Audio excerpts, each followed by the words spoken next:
nome do Pai, do Filho e do Espírito Santo. Amém. O anjo do Senhor anunciou a Maria, ela concebeu do Espírito Santo.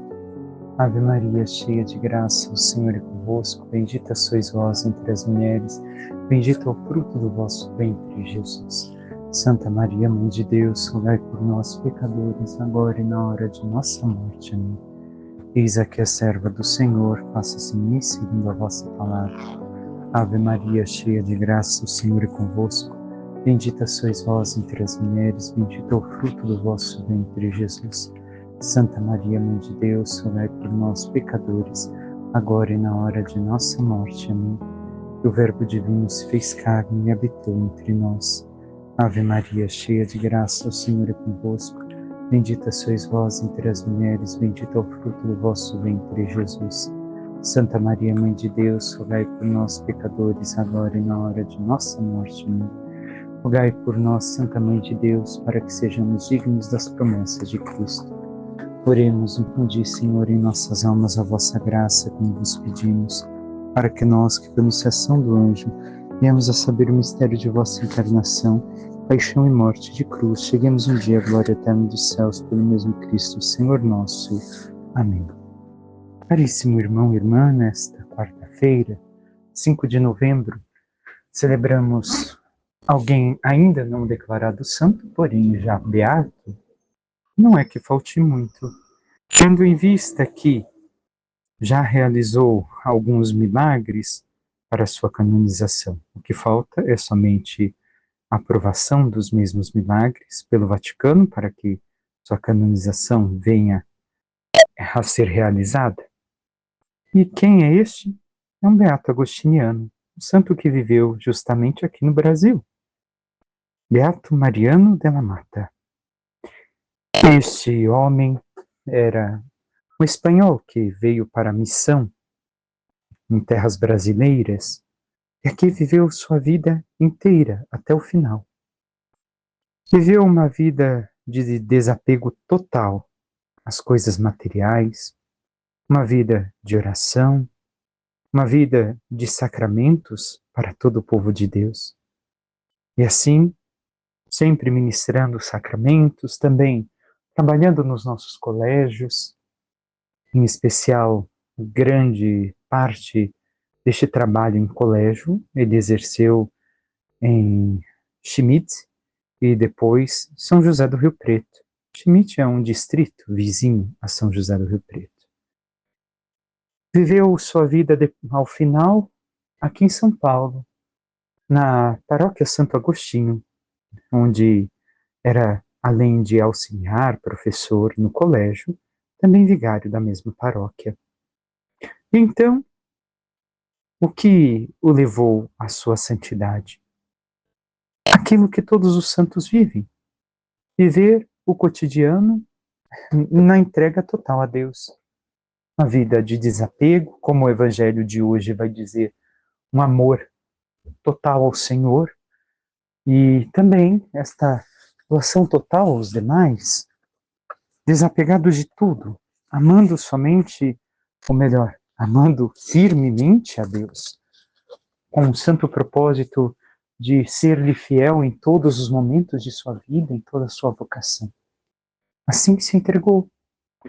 E do que morreu, este beato, para quem não conhece, morreu justamente de um câncer encontrado em seu estômago. Porém, ele, segundo o médico que o atendeu na época, não reclamou jamais de uma dor que deveria de ser insuportável. Por quê? Porque, tendo em vista os irmãos que cuidavam dele, alguns ainda estão no Brasil, ainda vivem, um deles que naqueles anos estava justamente cuidando dos irmãos doentes, e entre eles, pela idade, o Beato Mariano, estava tendo este cuidado e ele estava na área superior do colégio, junto com as plantas, e pediu que o levassem ao médico porque sentia um gatinho arranhar o seu estômago. Quando foi levado ao hospital, abriram-lhe e este médico saiu, era um ex-aluno do colégio que conhecia muito bem o Beato. e implicou com os padres. Por que vocês demoraram tanto em trazê-lo? Por que vocês fizeram isso? Eles simplesmente disseram a verdade. Mariano nunca reclamou de nada. Simplesmente hoje disse que sentia este gatinho no estômago e pediu que trouxéssemos ao médico.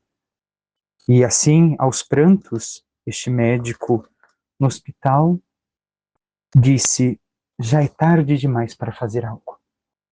Ele com certeza estava sentindo dores terríveis e assim seu câncer já está avançado. Fechamos o máximo que ele tem 1 mês de vida.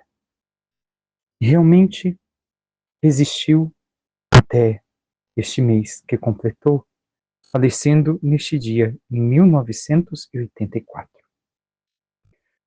Levou sempre uma vida simples e desapegada. Por quê? Sabemos disso. Este mesmo frade me relatou, ao conviver com ele, que certo dia, voltando da rua, fazia frio em São Paulo, e como bem sabemos, São Paulo era a terra da garoa naqueles tempos. E um mendigo lhe pediu uma camisa porque sentia frio. Ele foi a este irmão e falou: olha, você teria uma camisa, não precisa ser extremamente nova, mas para doar a um pobre? Porque eu não tenho nenhuma camisa digna nem mesmo de ser dada a um pobre. Ele usava o seu hábito todos os dias e por baixo do hábito, como não se vê a roupa que se usa, pelo hábito religioso que aparece, ele nunca se preocupou em ter uma roupa nova, em ter uma roupa que pudesse aparentar aos demais.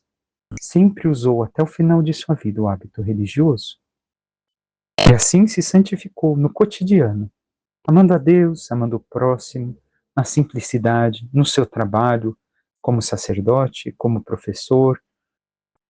Tantas crianças, segundo alguns relatos, zombavam dele por causa da sua surdez quando dava aula, nos anos próximos ao final de sua vida.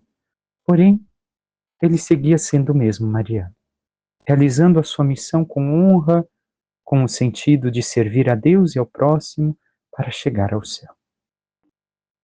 O milagre que o beatificou é justamente a cura de uma criança que hoje já não é mais criança, se casou, inclusive este ano que passou, e, aliás, este ano de 2025, já tem seus 30 anos, que ao sofrer uma queda, disseram que não tinha mais o que fazer. O que ia acontecer é que ia ficar com, se sobrevivesse, sequelas graves no seu organismo, ou então ia ficar vegetando. Ao rezarem ao Beato Mariano, justamente sendo esta criança de São José do Rio Preto na época, rezando então pela canonização do Beato Mariano, este milagre aconteceu. Ele se recuperou totalmente, não ficou com nenhuma sequela daquilo que lhe aconteceu. E assim, Mariano de la Mata foi elevado aos altares.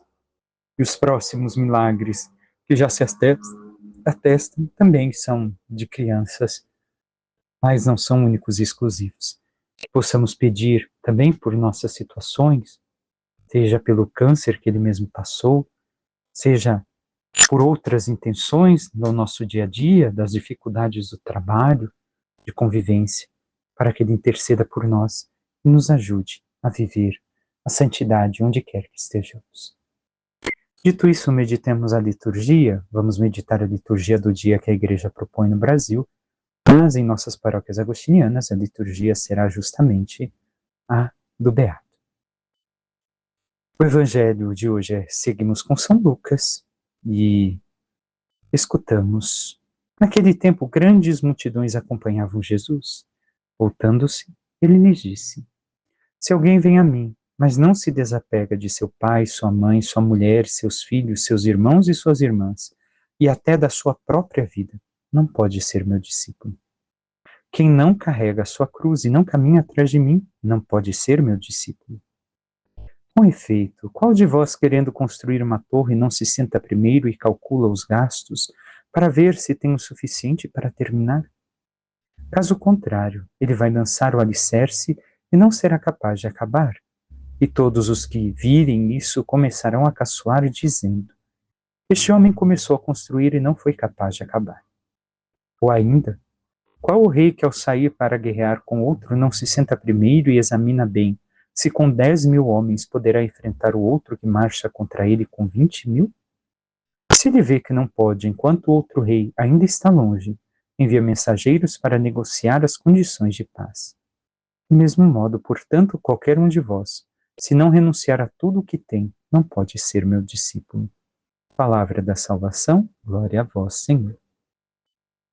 Caríssimo irmão e irmã, em certa ocasião, num domingo, meditamos profundamente o texto que hoje escutamos. Então, tendo em vista que falei do Beato e me prolonguei um pouco para não ultrapassarmos tanto o nosso tempo do dia a dia, recordemos algumas coisas e meditemos algumas outras, mesmo que de forma breve. Primeira coisa, a palavra que Jesus usa não é desapega, mas sim odeia. Mas por que odiar? Recordemos, a língua semita tem somente 5.000 vocábulos, enquanto o português tem mais de 230.000. Com isso, o que Jesus está querendo dizer é que nós, e que devemos compreender hoje, é que nós devemos de não é odiar, até porque o quarto mandamento é amar e honrar pai e mãe, ter este amor, esta honra para o pai e a mãe que nos geraram. Então, tampouco é desapegar, mas é não estarmos aprisionados. Tenhamos isso em conta. Mais que desapego, não estarmos aprisionados a estas coisas, no lugar de Jesus, no lugar dos mandamentos de Deus. Quando nos colocamos em um bico de sinuca, como dizemos, nós, entre escolher a vontade do pai, da mãe, irmão, irmã, esposo, esposa, ou até mesmo de nós, do nosso eu, entre tudo isso e aquilo que Jesus nos pede, nós devemos de colocar sempre Jesus em primeiro lugar. É a prática do primeiro mandamento.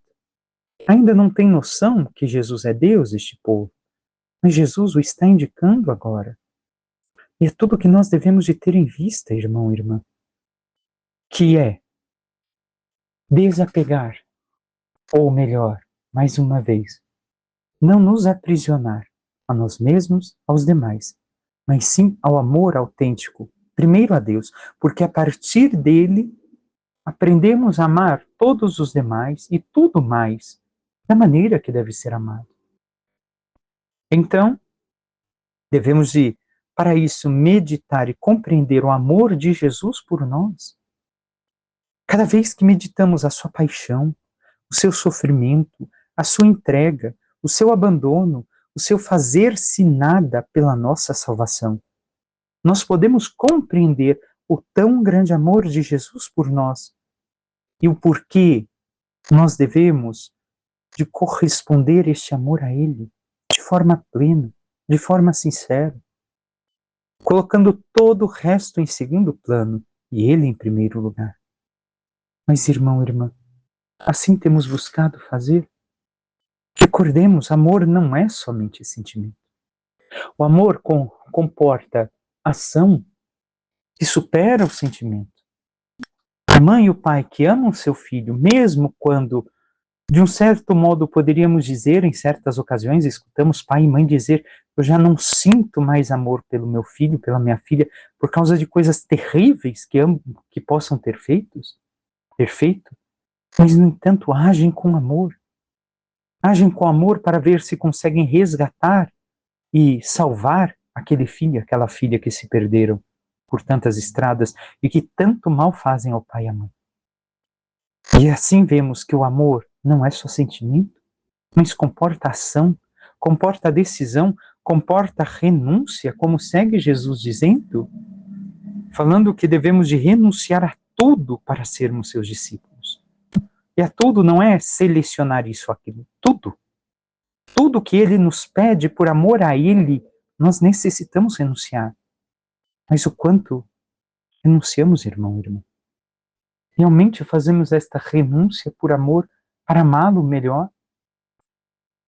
E se assim é verdade, nós olhamos a partir de tudo que meditamos de Jesus e daquilo que passamos e pensamos o como aproveitar melhor a nossa vida para amar ainda melhor a Deus. É assim que devemos de viver a vida. Como posso amar a Deus melhor na vivência da minha vida no dia de hoje?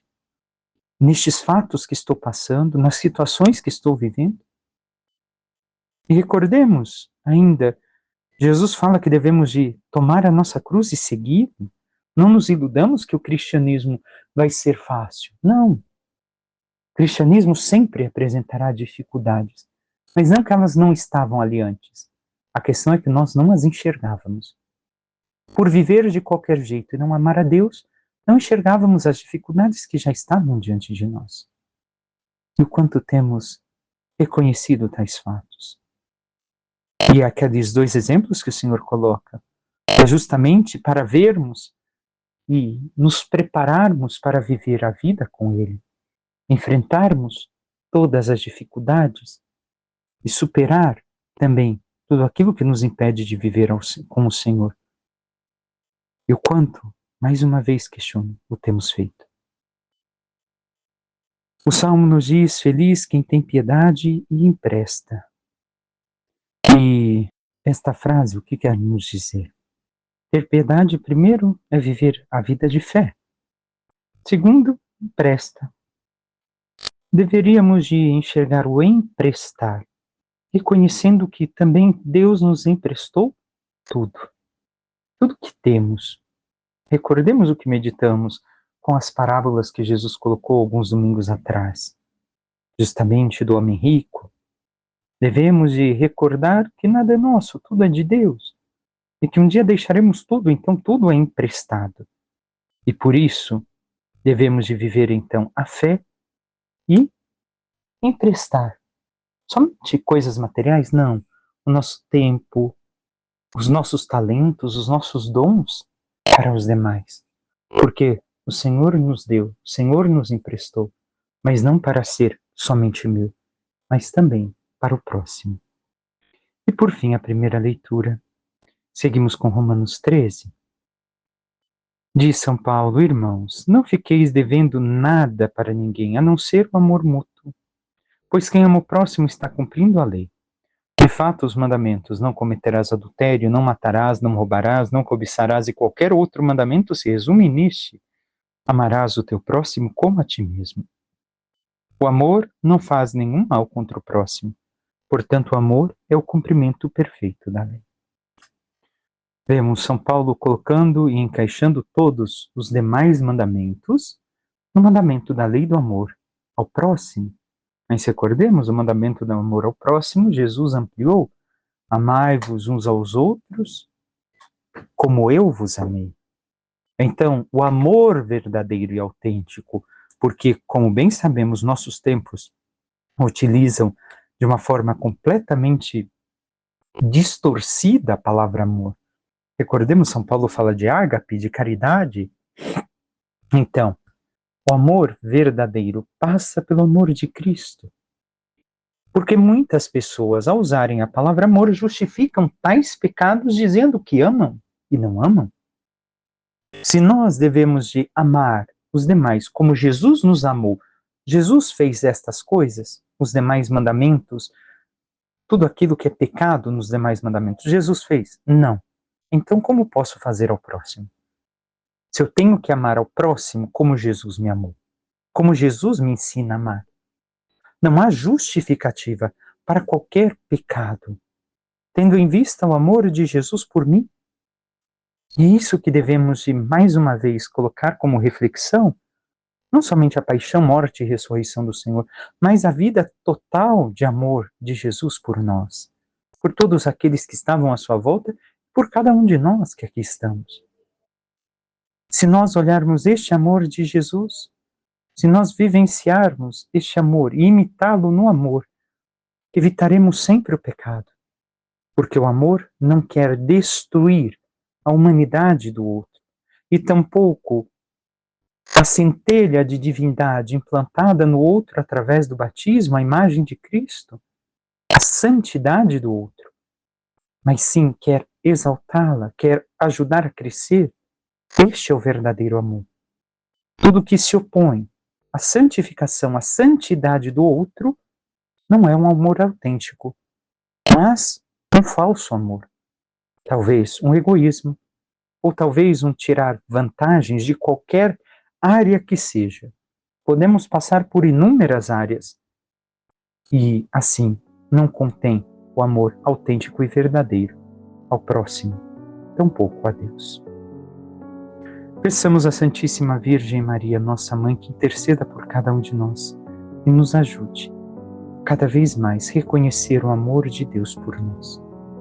E, meditando o seu amor tão grande em Cristo, cada vez mais possamos imitá-lo no amor verdadeiro ao Pai, mas também ao próximo, santificando nossas vidas e ajudando os demais a se santificarem, para que assim possamos um dia merecer a glória dos céus. Louvado seja nosso Senhor Jesus Cristo, para que sempre seja louvado. Por intercessão da Santíssima Virgem Maria, de todos os santos e anjos de Deus, desça sobre vós, vossas famílias, vosso trabalho e tudo que vos pertence, a bênção do Deus Todo-Poderoso, Pai, Filho e Espírito Santo. Amém. Um santo e abençoado dia a todos.